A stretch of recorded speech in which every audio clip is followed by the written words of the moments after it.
तेल भरपूर लावूया. हे अजिबात आपल्या शरीराला कुठल्या काही टच होऊ द्यायचं नाही ना, त्याचं चिकले वाईट लागतं.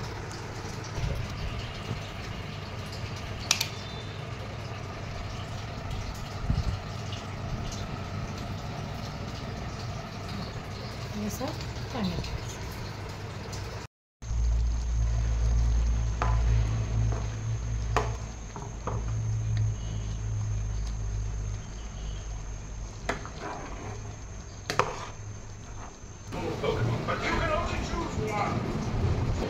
याला ओल्या काजूच्या बिया म्हणतात. तर आज आपण ओल्या काजूची भाजी करणार आहे. त्यासाठी ओल्या काजूच्या बिया आमच्या झाडाच्या काढून आणलेले. तर कसं पहिल्यांदा कधी निवडायचं आहे दाखवते. इथं मी पाणी घातलेलं आहे. असं तेल घेऊया. बिया काढण्यासाठी टाकू घेतलेलं आहे. ते प्लॅस्टिक दे तसं चिकले वाईट लागतं. तिला बांधायचं का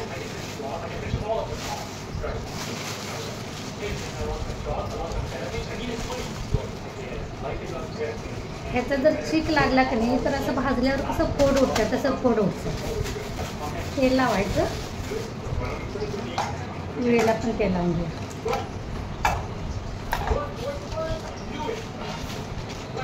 प्लास्टिकची बॅग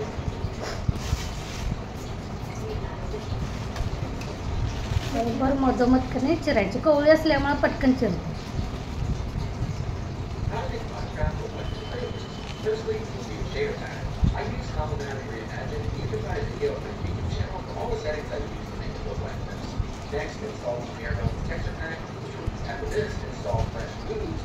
मी तुम्हाला हे काढून दाखवते.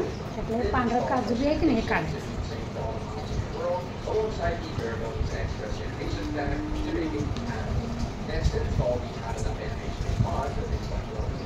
त्यानंतर ते वरचा पापुद्रा असते ना साल हे पण काढायचं. हे पण कडवट असतं त्यामुळे ते ठेवायचं नाही.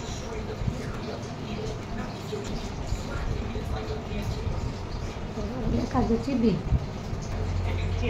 तर असं हे पाण्यात ठेवायचं मग काढत नाही.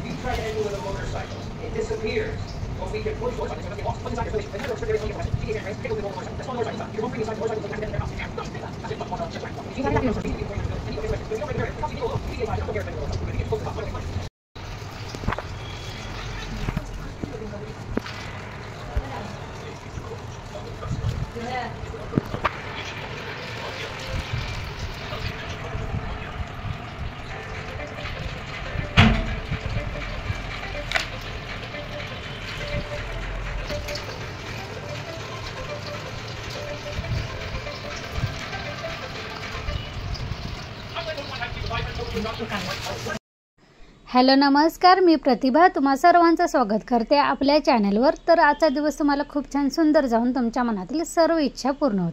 तर इथं काजूच्या बीचा कवच कसं काढायचा, त्यानंतर त्याच्यावर एक कडवट पापोद्रा असतो तो कसा काढायचा आणि काजू बी कशी काढून पाण्यात ठेवायची इथेपर्यंत मी दाखवलेलं आहे. आता कधी बनवायला सुरुवात करूया.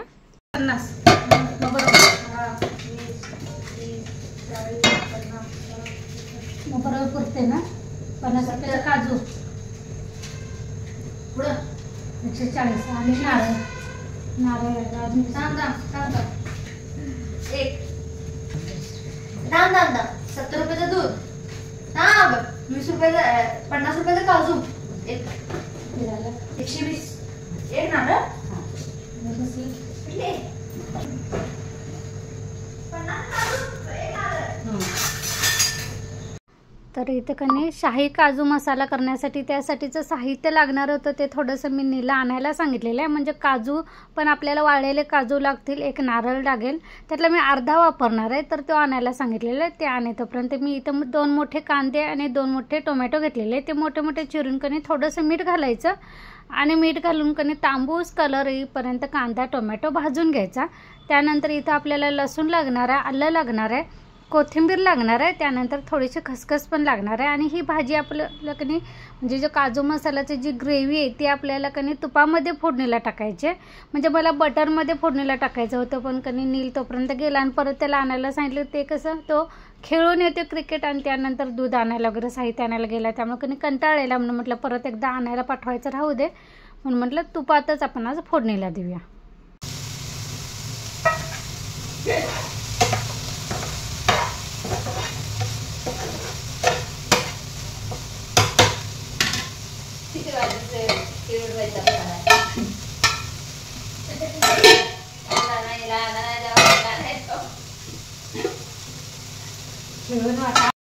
तर एका बाजूला शाही काजू मसाला करे तोपर्यंत मी एका बाजूला भात पण ठेवला होता. भात मुरत आल्यानंतर शिळा भात थोडासा उरला होता, तो भात काढून त्या गरम भातातच कधी मी मुरवत ठेवला, म्हणजे दोन्ही पण एकत्रच गरम होतं. कांदा टोमॅटो भाजेतोपर्यंत आणि नील येईपर्यंत कधी म्हटलं, कारण त्याला दूध पण आणायचं होतं.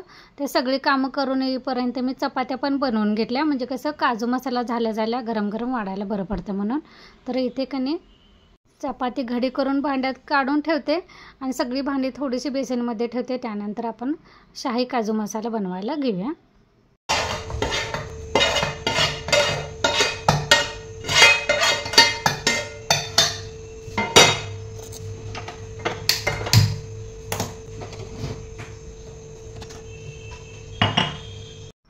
तर इथे मी मसाल्यासाठी की थोडेसे सुकलेले वाळलेले काजू असतात का नाही, ते पण मी तुपात असं तांबूस कलर येईपर्यंत भाजून घ्यायचं आणि त्यातच का नाही थोडीशी खसखस पण टाकायची आणि ते सगळं आपण कांदा टोमॅटोचं जे वाटण करणार आहे त्यामध्येच टाकायचं.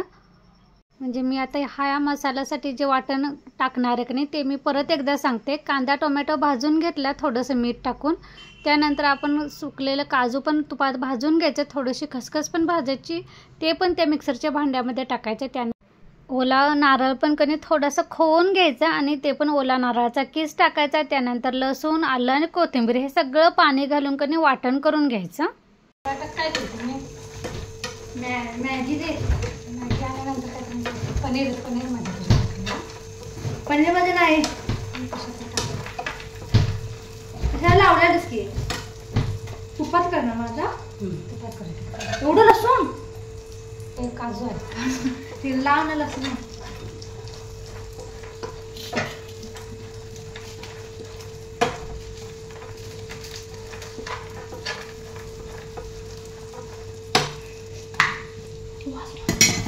खसखस पाहिजे. हां ते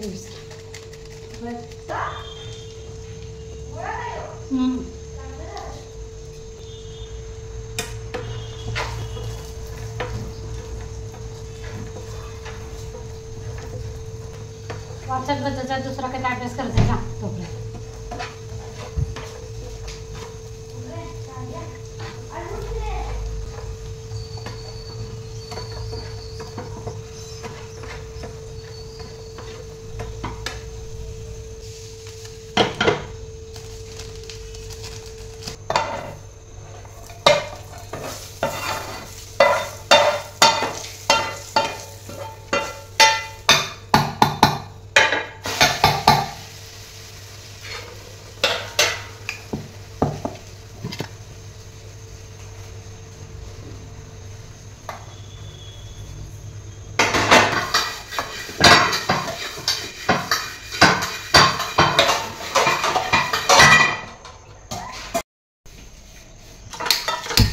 चला, ग्रेव्ही तर आपली तयार झालेली आहे. आता कधी फोडणीला टाकूया. इथे मी पॅनमध्ये तूप टाकलेलं आहे. तूप चांगलं पोह्याचं 2 चमचे असेल का नाही इथंपर्यंत टाकायचं आणि त्या बाजूला मी गरम पाणी थोडंसं करत ठेवलेलं आहे. तूप थोडंसं तापलं की त्यात थोडंसं जिरा आणि कसुरी मेथी टाकायची, त्यातच हिंग टाकायचा आणि जो वाटलेला मसाला असेल का नाही तो टाकायचा. तुम्हाला ग्रेव्ही कितपत पाहिजे ह्या अंदाजानुसार तुम्ही करा. मी ह्यातला थोडासा मसाला आणि थोडंसं काजू फ्रीजमध्ये ठेवलं होतं, कारण नीला दुसऱ्या दिवशी सकाळी डब्यामध्ये पण पाहिजे होतं आणि ते आत्ता बनवून ठेवलं ना ते सकाळी खराब होईल म्हणून मी काजूगर आणि मसाला असा फ्रीजमध्ये ठेवला, म्हणजे सकाळी फोडणी टाकता येईल. तर मसाला टाकल्यानंतर इथे मी कोल्हापुरी चटणी टाकलेली आहे, त्यानंतर काश्मीरी लाल मिरची पावडर टाकलेली आहे, मीठ, हळद आणि किचन किंग मसाला पण टाकायचा. हे सगळं टाकून थोडंसं काही चमच्यानं पळीनं परतून घ्यायचं. त्यानंतर गरम पाणी केलेलं तेच मसाल्याच्या भांड्यामध्ये टाकायचं, म्हणजे मसाला पण आपला वाया जात नाही. आणि ते गरम पाणी थोडंसं त्या कढईमध्ये टाकायचं, झाकण ठेवायचं आणि बारीक गॅसवर 1-2-4 मिनिट मसाला शिजू द्यायचा. तुम्हाला थिकनेस कशी पाहिजे त्या अंदाजानुसार. आणि त्यानंतर ओले काजू टाकायचे सगळे आणि अजून थोडंसं पातळ पाहिजे असेल तर अजून थोडंसं गरम पाणी टाकायचं. मी थोडंसं अजून गरम पाणी टाकलं. त्यानंतर परत झाकण ठेवून 5 ते 6 मिनिट उकळी आणून दिलेले आहे, म्हणजे ओले काजू शिजायला वेळ लागत नाही, पण 5-6 मिनिट का असेल ना ती ग्रेव्ही त्यामध्ये मुरायलासाठी आणि चव यायलासाठी काजूची 5-6 मिनिट आपण गॅसवर ठेवून द्यायचं. ह्याच वेळी तुम्ही तिखट मीठ टाकू शकता, म्हणजे तिखट मीठ तुम्हाला तिखट अजून हवं असेल तर तिखट मीठ टाकू शकताय. गरम पाणी टाकून झाकण ठेवून आता शिजवून घेऊया.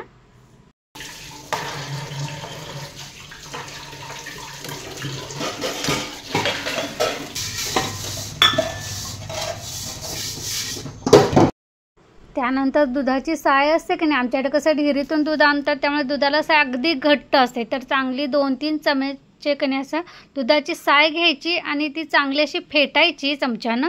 त्यानंतर आपण तयार झालेल्या ग्रेव्हीमध्ये कणी वरून टाकायचं. त्याची पण चव अगदी भन्नाट येते. तुम्ही एकदा कधी पण कणी फ्रेश क्रीम टाकता त्याऐवजी ही दुधाची ताजी साय असते ती फेटायची आणि फेटल्यानंतर असं क्रीमी झाली ना की त्या ग्रेव्हीवर टाकून बघा कशी लागते.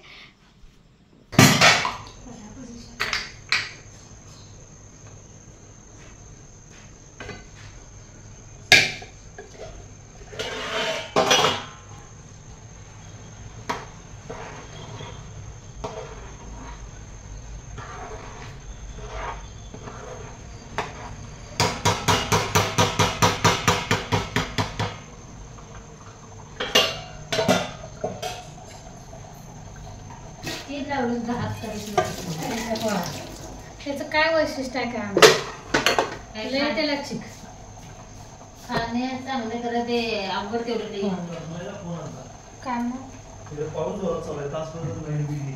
केवढं मोठं ढग बाबांचाच घेतात ना. 2 मिनिटं माझं विसर ना बाबांचं घे नंतर माझं घे.